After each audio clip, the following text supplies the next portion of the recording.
Hello बच्चों, UP board PCM में एक बार फिर से आपका स्वागत है।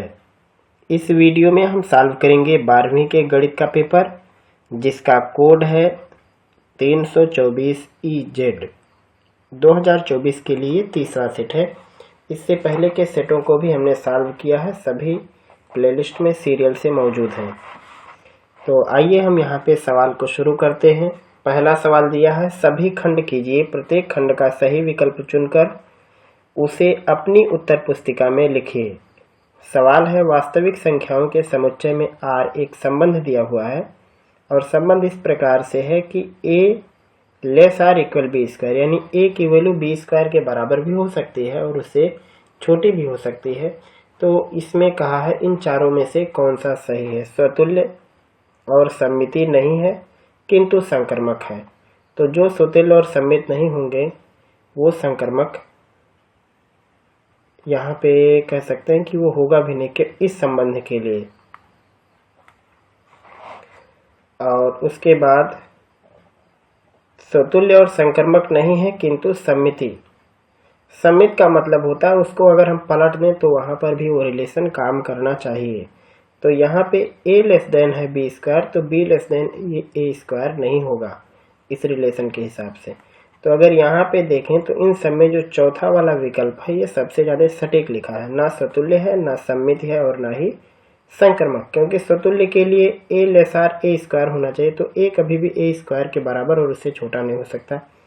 सममिति के लिए B यहाँ पे A square less R B square होना चाहिए या B less R A square होना चाहिए, तो वो कंडीशन यहाँ सममिति के लिए भी नहीं है, तो संक्रमक होने का सवाल ही नहीं पैदा होता। तो इसके लिए चौथा विकल्प सही है। अगला सवाल दिया है, यदि A की वैल्यू है 1 2 3 और B की वैल्यू है A, B, तो A से B तक फलनों की कुल संख्या कितनी होगी। इन दोनों का गुणा कर देंगे, जवाब आ जाएगा। तो 3 लोग इसमें हैं, 2 लोग इसमें हैं, गुणा करने पर 6 आएगा, यही इसका जवाब होगा। गा दिया है, लैम्डा के किस मान के लिए सदिश lambda I cap plus J cap plus K cap और सदिश दिया है I cap minus 4J cap plus 2K cap लंबवत हैं। तो जब दो वेक्टर लंबवत होते हैं तो उनका जो स्केलर गुणा या डॉट गुणनफल होता है वो शून्य होता है। तो ये जो है ये है पहले का तीसरा, सवाल नंबर 1 का 3। इसमें दिया है लैम्डा I कैप और प्लस में J कैप प्लस में K कैप और दूसरा वेक्टर है उसके साथ डॉट गुणा कराना है, क्योंकि ये लंबवत है। I cap minus 4J cap plus 2K cap, ये वैल्यू होनी चाहिए 0 की। तो I का I के साथ J का J और K का K से गुणा कराना है। तो लैम्डा के आगे का गुणा, यहाँ I के आगे गुणांक लैम्डा है, यहाँ I के आगे 1 है, तो गुणा करके 1 आएगा। यहाँ 1 है और यहाँ ऋण 4 है, तो ऋण 4 आएगा। इसके आगे 1, इसके आगे 2, तो गुणा करेंगे 2 आएगा बराबर 0, या लैम्डा की वैल्यू आएगी 2, क्योंकि ऋण 4 के साथ 2 जोड़ेंगे अगर तो ऋण 2 आएगा और दूसरे पक्ष में जाकर के 2 हो जाएगा। यानी अगर ये दोनों वेक्टर परस्पर लंबवत हैं तो लैम्डा की वैल्यू 2 ही होनी चाहिए। तो यहाँ पे जो विकल्प है वो दूसरा वाला सही है। अगला सवाल दिया है, समाकलन integral of x into E to the power negative x dx का मान ज्ञात करो।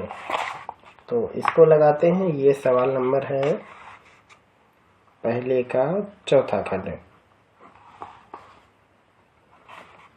और सवाल में है x E to the power minus x dx, इसकी वैल्यू निकालनी है।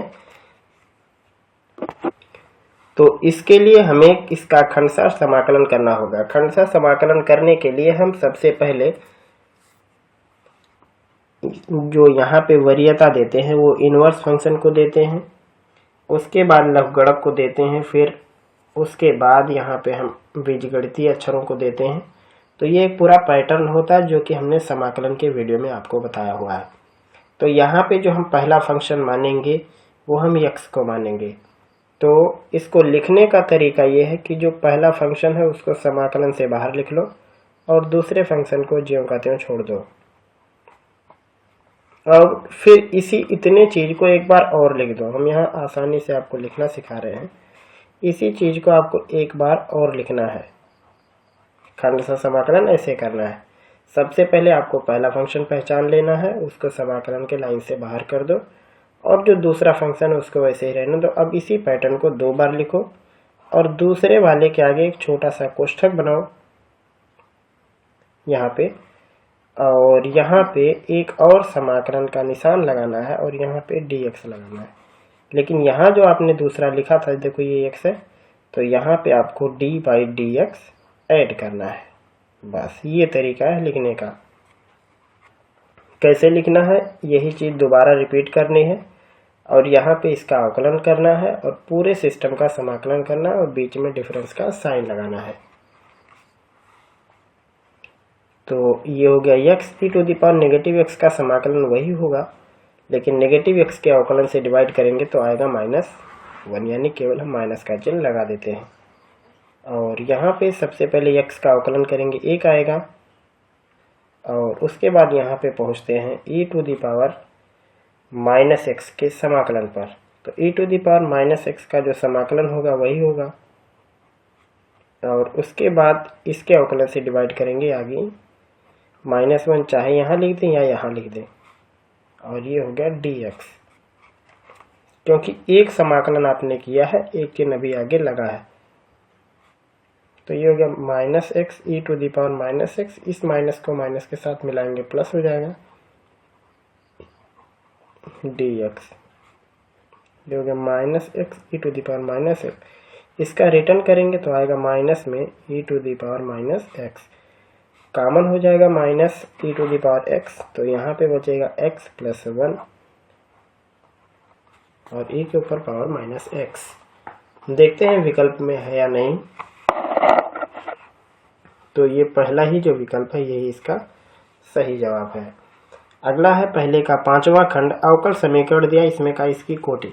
कोटि का मतलब होता है मैक्सिमम कितनी बार डिफरेंशियल इसका हुआ है, तो इसका मैक्सिमम डिफरेंशियल 3 बार हुआ है, तो यही इसका कोटि हो जाएगा। अगर इसमें पूछता घात इसकी, तो मैक्सिमम जो घात होती है होता है मैक्सिमम डिफरेंशियल के ऊपर का पावर, तो ये 2 उत्तर में आता, ना कि 3। उसके बाद अगला सवाल है सभी खंड कीजिए, इसमें भी 5 सवाल हैं। कासेक इनवर्स नेगेटिव √2 का मुख्य मान ज्ञात कीजिए। तो ये है सवाल नंबर 2, उसका पहला, कासेक इनवर्स नेगेटिव √2। तो ये हो जाएगा माइनस में कासेक इनवर्स √2, क्योंकि कासेक ऑफ नेगेटिव थीटा की वैल्यू होती है नेगेटिव में कासेक इनवर्स थीटा। तो ये हो जाएगा माइनस में कासेक इनवर्स, और 2 जो वैल्यू है ये वैल्यू है कासेक π/4 की। कासेक और कासेक इनवर्स को हटा देंगे तो आएगा नेगेटिव में π/4, यानी इसका मुख्य मान यही हो जाएगा। उसके बाद अगला सवाल देखिए, cos ऑफ sin x², इसका x के सापेक्ष अवकल गुणांक ज्ञात करना है, यानी अवकलन करना है। यह है सवाल नंबर 2 का दूसरा खंड, cos of sin x²। x के सापेक्ष अवकलन करना है, तो इसका हम x के सापेक्ष कर रहे हैं अवकलन। तो सबसे पहले हम cos ऑफ x का अवकलन करेंगे। हम इस पूरे को x समझेंगे, तो होता है माइनस में sin x, यानी माइनस में sin ऑफ sin x² आएगा। और अब हमें sin x² का रिटर्न करना होगा, तो ये हो जाएगा माइनस में sin ऑफ sin x², और साइन, अब ये x² को हम x समझ के अगर अवकलन करें तो sin x का होता है cos x, यानी आएगा cos x², और फिर से अवकलन करना पड़ेगा x² का, जो कि होगा 2x, तो उसको हम सबसे आगे लिख देंगे माइनस में 2x sin of sin x², और दूसरे कोष्ठक में लिख दो या फिर इसी में रहने दो cos x²। ये होगा इसका अवकल गुणांक। और उसके बाद अगला सवाल है, देखिए ये दूसरे का तीसरा। देखो सभी एक एक नंबर के हैं, तो जैसे नंबर के हैं उसी हिसाब से आपको लगाना है। दूसरे का तीसरा खंड हल कीजिए। dy बाई डी एक्स की वैल्यू है माइनस में 4xy स्क्वायर। इसको लगाते हैं। ये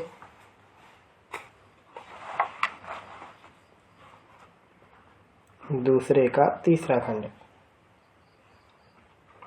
dy बाई डी एक्स की वैल्यू है माइनस में 4xy स्क्वायर। इसको हल करने के लिए x को x की तरफ, y को y की तरफ करो, तो इस y को इस तरफ ले लेंगे अगर, तो हो जाएगा ये 1y स्क्वायर dy, और x को दूसरी तरफ कर देंगे माइनस में 4x dx।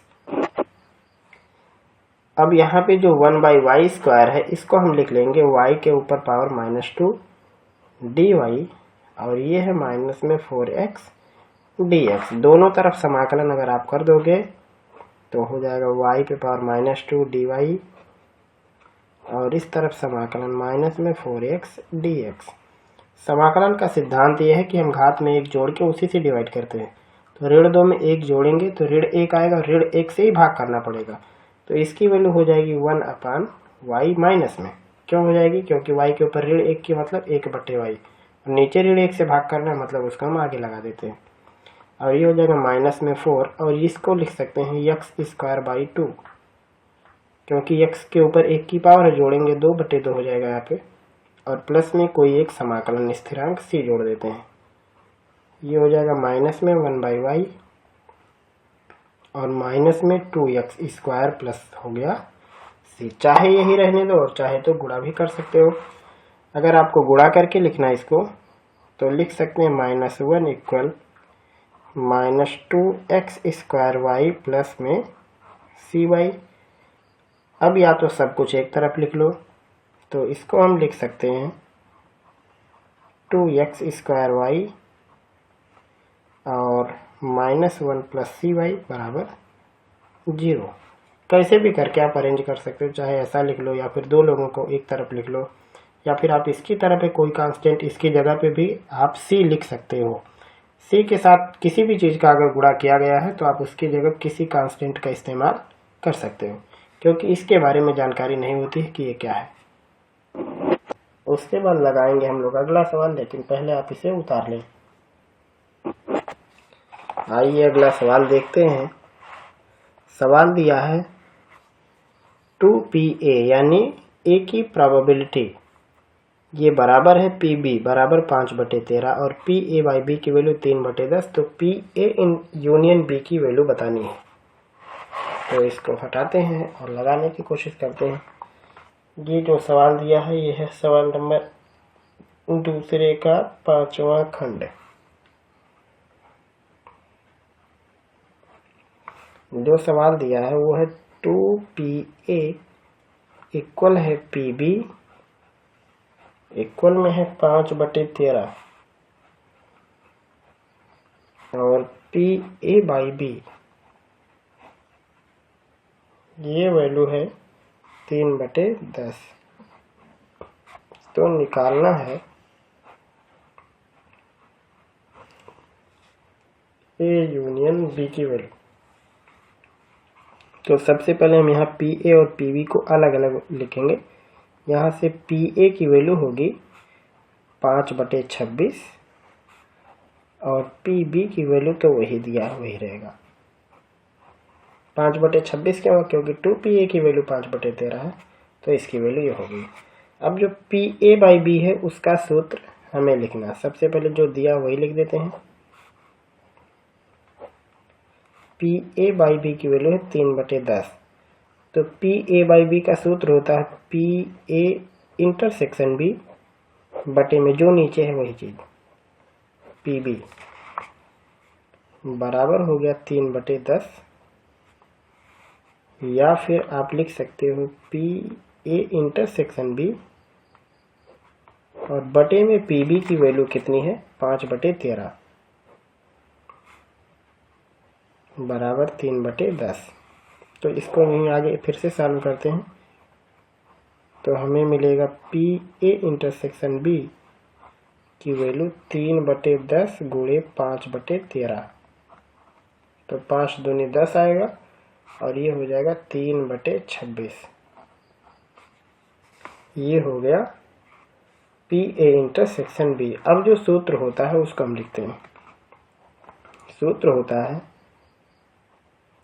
PA union B बराबर PA plus PB minus PA intersection PB। इस सूत्र में हम सारी वैल्यू रख देते हैं। तो PA की वैल्यू है 5/26, PB की वैल्यू है 5/13 और PA इंटरसेक्शन B की वैल्यू 3/26। एलसीएम बराबर करने के लिए एलसीएम से बराबर करने के लिए नीचे 2 से गुणा कराएंगे तो ये भी 26 हो जाएगा। यानी 5 और 10 15, 15 में से 3 घटाएंगे तो आएगा 12/26 यानी 6/13। ये होगा PA इंटरसेक्शन B की वैल्यू। तो ये हुआ इस सवाल का जवाब। और उसके बाद देखते हैं अगला सवाल। यहाँ पे अगला सवाल है, सभी खंड कीजिए। इसमें पहला दिया है आव्यूह AB ज्ञात करो, जबकि A की वैल्यू और B की वैल्यू आव्यूह में दी हुई है, तो हमें इसका गुणा करना है। तो यहाँ से थोड़ा आगे खिसकाते हैं इसको। और ये है सवाल नंबर 2 का पहला खंड। आव्यूह AB ज्ञात करना है, जबकि A की वैल्यू है ऋण 1, 2 और 3, 4, ऋण 2 और 5। ये A की वैल्यू है और B की वैल्यू है 2, 6, 5, 1, 7 और 3। और इसको सॉल्व करना है और निकालना है AB की वैल्यू। तो AB की वैल्यू निकालने के लिए सबसे पहले हम पहला आव्यूह लिखेंगे ऋण 1, 4, 2 ऋण 2, 3 और 5।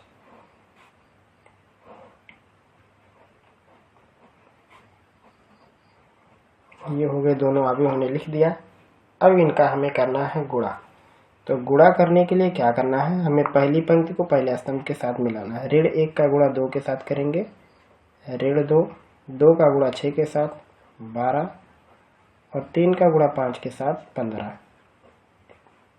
फिर ऋण 1 का गुणा 1 के साथ ऋण 1, 2 का गुणा 7 के साथ 14 होगा, 3 का 3 के साथ 9, 4 का गुणा 2 के साथ 8, ऋण 2 का गुणा 6 के साथ ऋण 12, 5 का गुणा 5 के साथ 25, 4 का गुणा 1 के साथ 4, ऋण 2 का गुणा 7 के साथ ऋण 14, 5 का 3 के साथ 15। तो ये आएगा 12, 15, 27 में से 2 घटाएंगे 25 और यहाँ पे 25 माइनस 12 यानी 13 और 8 21 और फिर यहाँ पे 14, 9, 23 में से घटाएंगे 22 और यह 15, 14 के साथ घट के 1 हो जाएगा, 1 और 4 5। तो ये हो जाएगा इनका गुणनफल। और उसके बाद अगला सवाल है यहाँ पे f(x) की वैल्यू दिया हुआ x + 5 जबकि x ≤ 1 है, x - 5 है जब x > 1 द्वारा परिभाषित फलन x = 1 पर सतत है या नहीं, ये चेक करना है। तो ये सवाल पीछे के कई सेट में आया हुआ है 2022-23 और पीछे के सेटों में, तो हम इसको यहीं पर छोड़ दे रहे हैं। अगला सवाल यहाँ पे है, दिया हुआ है समाकलन करना है 1/√a² - x² dx का। तो आइए सबसे पहले सवाल लिखते हैं फिर लगाते हैं इसको। दूसरे का तीसरा खंड, ये दूसरा नहीं बल्कि ये जो हम लगा रहे हैं ये तीसरे का लगा रहे हैं। यहाँ पे हम सवाल का क्रमांक गलत कर दिए हैं। ये तीसरे का पहला है और ये वाला जो है ये तीसरे का तीसरा है। सवाल में दिया है समाकलन करना है 1/√a² x² dx का। तो समाकलन करने के लिए सबसे पहले क्या करेंगे, हम इस x को कोई ऐसी वैल्यू मानेंगे ट्रिग्नोमेट्री में जिससे हम इसको बाहर ले सकें। तो हम यहाँ पे मान लेते हैं कि x की वैल्यू है a sin थीटा। हम इसका x के सापेक्ष अवकलन करेंगे तो x का 1 आएगा, a sin थीटा का होगा cos थीटा और थीटा का अवकलन x के सापेक्ष d थीटा बाई dx, यानी dx की वैल्यू मिल जाएगी a cos theta d theta. और अब हम अपने सवाल में इसको रिप्लेस कर लेंगे, 1/√a² और x की वैल्यू a sin थीटा हमने मानी तो a² sin स्क्वायर थीटा और dx की वैल्यू आई है a cos theta d theta. अब यहाँ से रूट में a² बाहर हो जाएगा तो यहाँ बचेगा 1 - sin स्क्वायर यानी cos स्क्वायर और वर्गमूल होगा cos। तो ये लिखा हुआ है 1/a cos थीटा और यहाँ पे पहले से है a cos theta d theta. a cos theta cancel हो जाएगा तो बचेगा केवल यहाँ पे d थीटा और d थीटा का समाकलन होगा थीटा प्लस c और थीटा की वैल्यू यहाँ से कितनी होगी x/a के आगे साइन इनवर्स यानी साइन इनवर्स x/a प्लस में c, यही हो जाएगा इसका जवाब। अगला सवाल इसका देखते हैं, तीसरे का चौथा खंड। उस समांतर चतुर्भुज का क्षेत्रफल ज्ञात करो जिसकी संलग्न भुजाएं सदिशों में दिया है। a वेक्टर की वैल्यू 3i 2j 2k और b की वैल्यू i + 2j - 2 के द्वारा निरूपित है। तो हमें यहाँ पे ऐसे समांतर चतुर्भुज का क्षेत्रफल निकालना है। a की वैल्यू दी हुई है, ये है तीसरे का चौथा खंड। a की वैल्यू है 3i cap plus 2j cap plus 2k cap और b वेक्टर की वैल्यू है i cap plus 2j cap minus में 2k कैप। और यहाँ पे निकालना हमें समांतर चतुर्भुज का क्षेत्रफल, यानी सिंपल हमें निकालना है a vector cross b vector. तो वेक्टरों का क्रॉस गुणनफल निकालने के लिए हमें सबसे पहले क्या करना है, i कैप j कैप और k कैप को लिख लेना है, फिर उनके गुणांकों को 3 और दूसरे में i का 1 है, या फिर ऐसे 3 2 2 लिख लो पहले और यहाँ पे 1 2 ऋण 1 लिख लेते हैं। अब गुणा करते हैं, यहाँ पे i कैप पहले लिखा जाएगा, फिर उसकी पंक्ति स्तंभ काट देंगे, 2 के साथ ऋण 1 का गुणा ऋण 2, 2 के साथ 2 का गुणा ऋण 4, फिर माइनस j कैप लगाएंगे और इसकी स्तंभ पंक्ति को हटाएंगे तो 3 का ऋण 1 के साथ गुणा ऋण 3, 1 का 2 के साथ गुणा ऋण 2, फिर हम लगाएंगे k कैप, 3 का गुणा 2 के साथ 6, 2 का गुणा 1 के साथ 2, तो ये हो जाएगा माइनस में 6i कैप माइनस में 5j कैप और प्लस में बचेगा 4k कैप लिखेंगे। इसलिए a vector cross b vector का मैग्नीट्यूड, उसके लिए लिखेंगे 6 का वर्ग, बिना चिन्ह के भी लिख सकते हैं क्योंकि स्क्वायर करने पर माइनस का प्लस हो ही जाना है। तो सारी वैल्यू लिखेंगे, 6 का वर्ग 36, 5 का वर्ग 25 और 4 का वर्ग 16।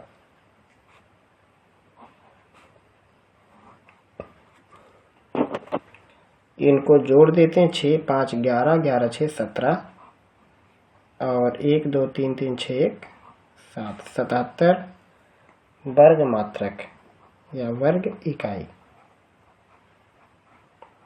ये हो जाएगा इस सवाल का जवाब। तो ये था आज का अपना पार्ट जिसको हम सॉल्व कर रहे थे 324 EZ को। आज की इस पार्ट को यहीं पर रोकते हैं। आगे के पार्ट में हम सवाल नंबर 4 से आगे के कुछ सवाल लगाएंगे और इसी तरीके से हम पार्ट वाइज सभी सेटों को सॉल्व करेंगे। उम्मीद है कि इस वीडियो में हमने जो कुछ आपको सिखाने की कोशिश की समझ में आया होगा। किसी भी तरीके का अगर आपका कोई सवाल है या सुझाव है तो आप हमसे पूछ सकते हैं, बता सकते हैं। फिर मिलेंगे हम लोग जल्द ही आगे के पार्ट में आगे के टॉपिक के साथ।